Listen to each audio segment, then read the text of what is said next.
नमस्कार, मैं हूं अमित और आप देख रहे हैं आंखें न्यूज 24। आइए नजर डालते हैं आज के महत्वपूर्ण खबरों पर।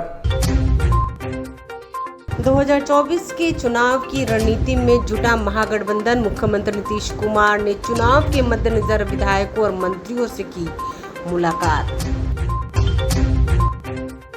विजय सिन्हा ने मुख्यमंत्री नीतीश कुमार पर कसा तंज, कहा जीरो टॉलरेंस वाली सरकार और बालू माफिया, शराब माफिया और जमीन माफियाओं पर है मौन।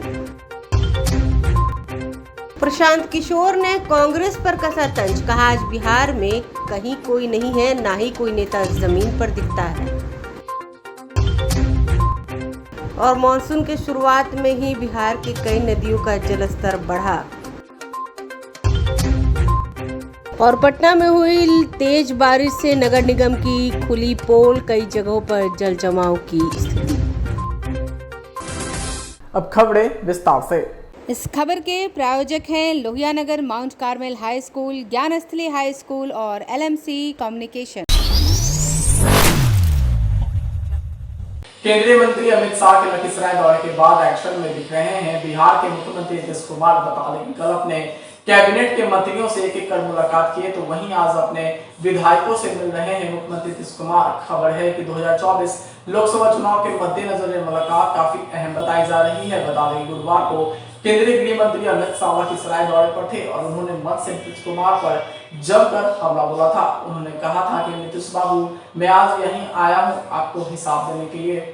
हो या फिर अन्य मुद्दे हो गठबंधन के साथ, ऐसा कोई बात नहीं, केवल क्षेत्र से संबंधित, विकास से संबंधित बातों पर चर्चा हुई है।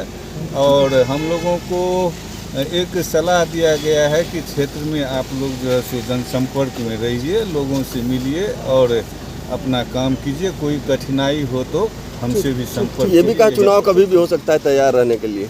ऐसा कुछ नहीं। कहीं कोई परेशानी है तो बताइए, उसको सुधार किया जाएगा इसी पर, और तो कुछ नहीं। लेकिन क्या और अन्य मुद्दों पर भी चर्चा हुई? विपक्षी एकजुटता की बात हो या नहीं? विपक्षी पर हुआ कि हम लोग एकजुट रहे।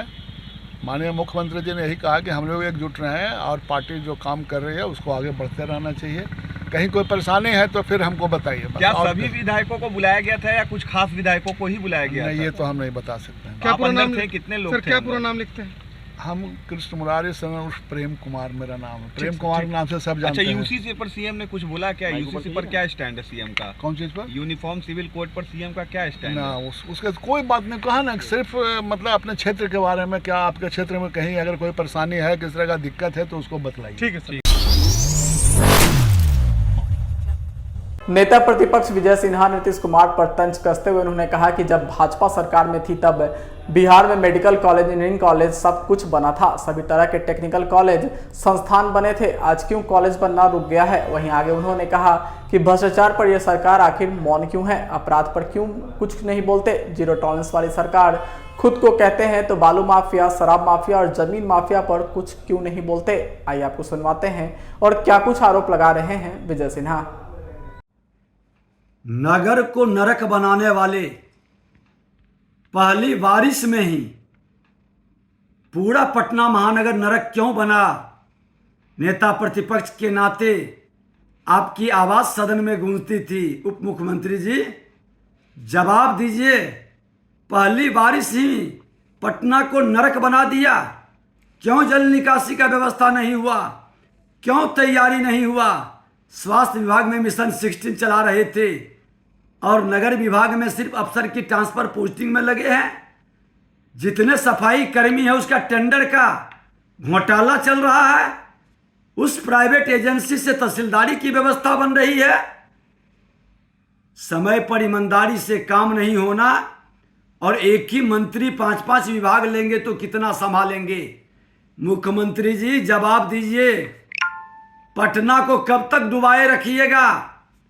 क्यों भ्रष्ट पदाधिकारियों की जामात सिर्फ कमीशन खोरी और तहसीलदारी में लगा रहेगा? जनता के प्रति जिम्मेवारी क्यों नहीं निर्वहन करेगा? ये आपको बताना होगा।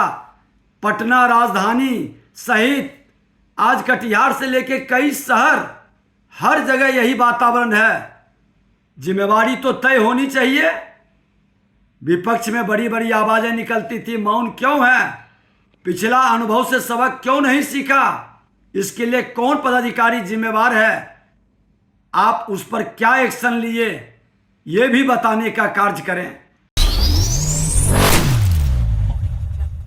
जन स्वराज के सूत्रधार प्रशांत किशोर ने बिहार में कांग्रेस की जमीनी हकीकत की पोल खोलते हुए कहा कि आज कांग्रेस बिहार में कहीं नहीं है, ना कोई नेता जमीन पर दिखता है।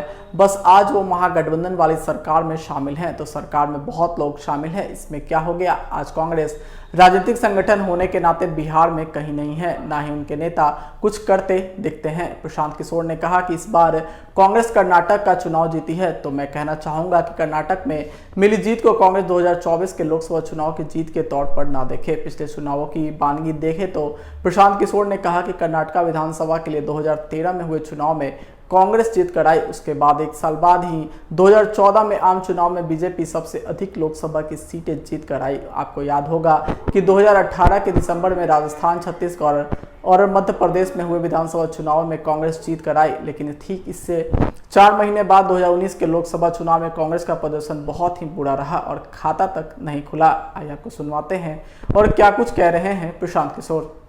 अरे भैया जाइए तो जाकर कांग्रेस से पूछिए, कांग्रेस यहाँ है बिहार में? कांग्रेस है कहीं बिहार में? अरे आप मेरी बात सुनिए ना, आप पत्रकार हैं। कांग्रेस बिहार में एज ए पॉलिटिकल ऑर्गेनाइजेशन है कहीं? कोई नेता जमीन पर दिखा है, कुछ किया है? सरकार में शामिल है, सरकार में तो बहुत लोग शामिल है। वही स्थिति फिर कर्नाटक को लेकर है। इस बार उल्टी बात हुई है, इस बार कांग्रेस जीती है, तो फिर पत्रकार बंधु और जितने एनालिस्ट हैं और कुछ कांग्रेस के समर्थक अब इसको बता रहे हैं कि ये 24 का ये संकेत है। मेरे भाई, हर चुनाव अलग चुनाव है। आप बंगाल में जीते, वो बंगाल का चुनाव था। उत्तर प्रदेश में भाजपा जीती, वो उत्तर प्रदेश का चुनाव था। और कर्नाटक में जो चुनाव हुआ है वो कर्नाटक का चुनाव है। जिनको सफलता मिली है उनको बधाई, लेकिन इन चीजों को आप एक्स्ट्रापोलेट मत कीजिए। आपको बस ध्यान दिला दूं कि 2013 में कांग्रेस कर्नाटक जीती थी, 2014 में उसी कर्नाटक में भाजपा ने स्वीप किया। 2018 में एक राज्य नहीं, मध्य प्रदेश, छत्तीसगढ़ और राजस्थान तीनों राज्यों में दिसंबर 2018 में कांग्रेस जीती। और उन्हीं राज्यों में, उसी राजस्थान में, उसी छत्तीसगढ़ में, उसी मध्य प्रदेश में जब लोकसभा के चुनाव 4 महीने के बाद हुए तो कांग्रेस का खाता नहीं खुला। तो मेरा जो अपना छोटा अनुभव है, चुनावों को आपको बस उसी संदर्भ में देखना चाहिए। ये जरूर दिखाता है कि भाजपा की क्या गलती है, कमी है, वो ठीक बात है, लेकिन कर्नाटक में ऐसा हुआ इसलिए कल होकर लोकसभा में भी ऐसा होगा, या उत्तर प्रदेश में भाजपा जीत गई इसलिए भाजपा ही जीतेगी, ये बातें नहीं है। लोग उत्साह में, जो कार्यकर्ता है, जो पार्टी के नेता है, वो उत्साह में इन चीजों को आगे बढ़ाकर बोलते हैं। जब नरेंद्र मोदी प्रधानमंत्री ने उत्तर प्रदेश के संदर्भ में ये कहा था तो भी गलत है, और आज अगर कांग्रेस के समर्थक कर्नाटक के संदर्भ में बोल रहे हैं तो मेरा उनको इतना ही सुझाव, बिन मांगा सुझाव है कि आप बहुत ज्यादा उत्साहित न हो। जीत मिली है वो अच्छी बात है, लेकिन ये जीत आगे के जीत का गारंटी नहीं है, उसका संकेत नहीं है। उसके लिए हर लड़ाई एक अलग लड़ाई है। समाचारों में वक्त हो चुका है एक छोटे से अंतराल का। I am Shalini Singh, principal of Lohiyanagar Mount Carmel School. Here in our school, we give best education and good environment to our students, where they can learn well. We provide here well-equipped lab, well-equipped, well-stocked library. We have here well-trained teacher also. We have a sports playground for cricket, volleyball, football, and also provision for indoor activities. So we have here security system, information and communication technology. So we have all facilities here in our school where students feel comfortable and secure.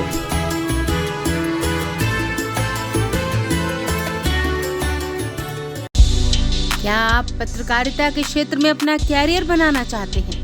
तो आज ही royal Ashoka institute of mass communication and journalism में अपनी जगह सुनिश्चित करें। आर्यभट्ट ज्ञान विश्वविद्यालय पटना से मान्यता प्राप्त 100% प्लेसमेंट के साथ royal Ashoka institute of mass communication and journalism नामांकन जारी है। हमारा पता है DS/16 गायत्री मंदिर के समीप, कंकड़बाग, पटना 8,20,000। आप हमें संपर्क भी कर सकते हैं। हमारा मोबाइल नंबर है 9955456126। ब्रेक के बाद आपका फिर से स्वागत है।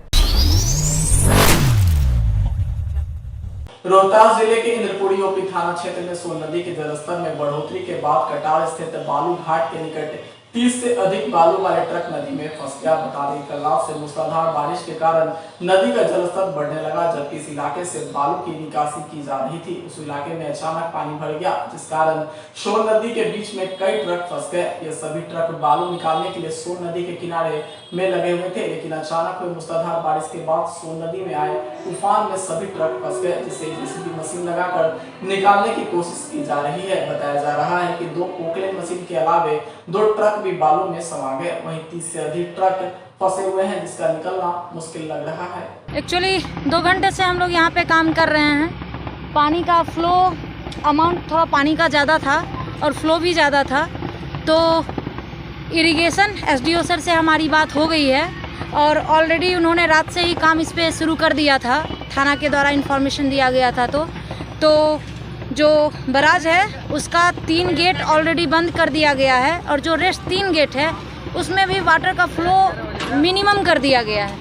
उसके बाद आप लोग देख सकते हैं कि यहाँ पे कम से कम 10 जेसीबी सब जगह वर्क कर रहा है। बालू दूसरे जगह से लाके रास्ता बनाने की कोशिश कर रहा है। हम लोग सीमेंट का जो बैग होता है वो लाकर डाल रहे हैं ताकि रास्ता जो बने वो थोड़ा स्ट्रॉन्ग बने। इसके अलावा हम लोग ये रड तख्ता ये सब का यूज़ करके रास्ता को बनाने की कोशिश कर रहे हैं और हमें उम्मीद है और आप खुद भी देख सकते हैं कि 1 घंटे में हमारा ये रास्ता क्लियर हो जाएगा। और अबाउट 28 ट्रक्स यहाँ फंसे हुए हैं, जो कि 1 आवर मैक्सिमम लगेगा। तो विदिन 2 आवर्स यहाँ सारा जो ट्रक फंसा हुआ है उसकी सेफ एग्जिट हो जाएगी। चालक वगैरह भी फंसे हुए हैं क्या? नहीं, किसी तरह के कोई व्यक्ति की फंसने की कोई न्यूज़ नहीं है और सारे लोग जिनकी गाड़ी है सब सामने खड़े हैं और सब लोग कोऑपरेट कर रहे हैं। पीस मेंटेन है और हम लोग विदिन 2 आवर्स सारे ट्रक्स को सेफली निकाल लेंगे। ट्रक फंसने का कारण क्या हुआ? एक्चुअली एकाएक जो बारिश हुई है रात में और पानी का फ्लो तो बैराज से था पर उतना ज़्यादा नहीं था। जब बारिश हुई है तो दोनों मिलके वाटर का अमाउंट एकाएक ज़्यादा हो गया, जिसकी वजह से गाड़ी फंसी रह गई। और बारिश जो रात में हुई तो लोग बारिश में अपनी गाड़ी निकाल नहीं सके। अगर उस वक्त जल्दी से निकाल पाते तो शायद निकल जाता, पर बारिश की वजह से निकाल नहीं पाए। टोटल कितने गाड़ी फंसी हुई? अबाउट 28 ट्रक्स हैं यहाँ पर। कौन सी घाट में? यह बालू कटार घाट बालू। पटना सहित पूरे बिहार में गुरुवार रात से हुई झमाझम बारिश से जनजीवन अस्त व्यस्त हो गया है। बारिश की वजह से राजधानी पटना के कुछ इलाके झील में तब्दील हो गए हैं, तो वहीं बारिश अभी भी लगातार जारी है। वहीं मौसम विभाग के अनुसार बारिश कल शनिवार तक रुक रुक कर होती रहेगी और कल शाम से मौसम में सुधार होगा। वहीं बारिश की वजह से लोगों को ऑफिस आने जाने में परेशानियों का सामना करना पड़ रहा है।